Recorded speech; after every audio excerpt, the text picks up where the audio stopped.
মাত্র ২টা আলু আর একটা ডিম দিয়ে ব্যতিক্রমভাবে ভীষণ মজাদার পিৎজা তৈরি করব। রেসিপিটা শেখার জন্য একটু স্কিপ না করে ফুল ভিডিওটা দেখে নেন। আশা করি আপনাদের সবার ভালো লাগবে। আসসালামু আলাইকুম এভরিওয়ান, সবাই কেমন আছেন? এই তো আমি আলু দুটো ভালো মতো ধুয়ে পরিষ্কার করে নিয়ে ছোলা ফেলে কুচিয়ে নিচ্ছি। এই কাজটা আস্তে ধীরে সাবধানে করবেন, যেন হাত না কেটে যায়। কুচাতেই যতটা সময় লাগবে, বাকিটা কাজ খুব তাড়াতাড়ি হয়ে যাবে। তাই এই পিৎজাটা তৈরি করতে বেশি সময় লাগবে না, খুব দ্রুতই হয়ে যাবে।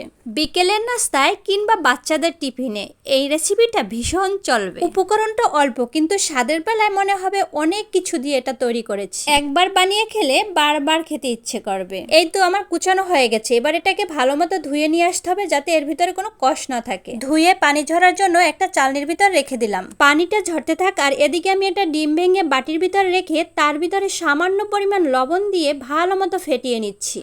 এখন আমি পানি ঝরিয়ে রাখা সেই কুচানো আলুগুলো দিয়ে দিচ্ছি। এবার স্মেলের জন্য সামান্য একটু এলাচির গুঁড়া দিয়ে দিলাম।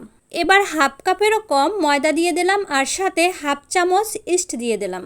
এবার ভালো মতো উপকরণগুলো মিশিয়ে নিচ্ছি।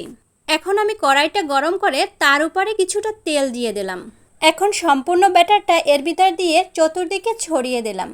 এখন সিদ্ধ হওয়ার জন্য কিছুক্ষণ ঢেকে রাখলাম, আর জালটা কিন্তু লো হিটে রাখতে হবে। কিছুক্ষণ পর ঢাকনাটা উঠিয়ে একটা কাঁটা চামচ নিয়ে এভাবে চতুর্দিকে ছিদ্র ছিদ্র করে দিতে হবে। যেহেতু এটার ভিতর ইস্ট দেওয়া আছে, তাই এটা ফুলে যেতে পারে, এজন্য এভাবে ছিদ্র করে দিলে আর ফুলে যাবে না। এখন এক পাশটা হয়ে গেলে অন্য পাশটা উল্টে দিতে হবে।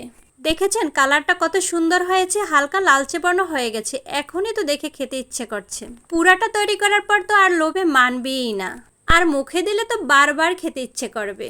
কথার তালে তালে কিন্তু আমি সস দিয়ে পুরাটা মেখে দিয়েছি। এখন স্লাইস করা চিজ এর ভিতরে ছড়িয়ে দিচ্ছি। দুটো চিজ আস্তা দিলাম, আর একটা ছিঁড়ে চতুর্দিকে দিয়ে দিচ্ছি। এই পিৎজাটার জন্য মাত্র 3 পিস চিজ লেগেছে, আর তাতেই খেতে অসাধারণ লেগেছে। চিজ দেওয়ার পর আরেকটু সময় ঢেকে রাখলেই ব্যাস হয়ে যাবে আমার পিৎজাটা। এই তো কমপ্লিট। ডেকোরেশনের জন্য পেঁয়াজ, কাঁচামরিচ আর মাঝখান থেকে একটু সস দিয়েছি।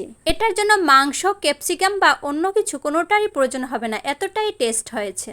দেখেছো, আমার আর লোভে মানিনি, আমি শুধু খেতেই আছি। হাতে যে সস লেগে আছে সেটার দিকেও খেয়াল করিনি। ভিতরটাও অনেক সফট হয়েছে। সত্যি বলছি, খেতে এতটা মজা হয়েছে যে বারবারই খেতে ইচ্ছে করে।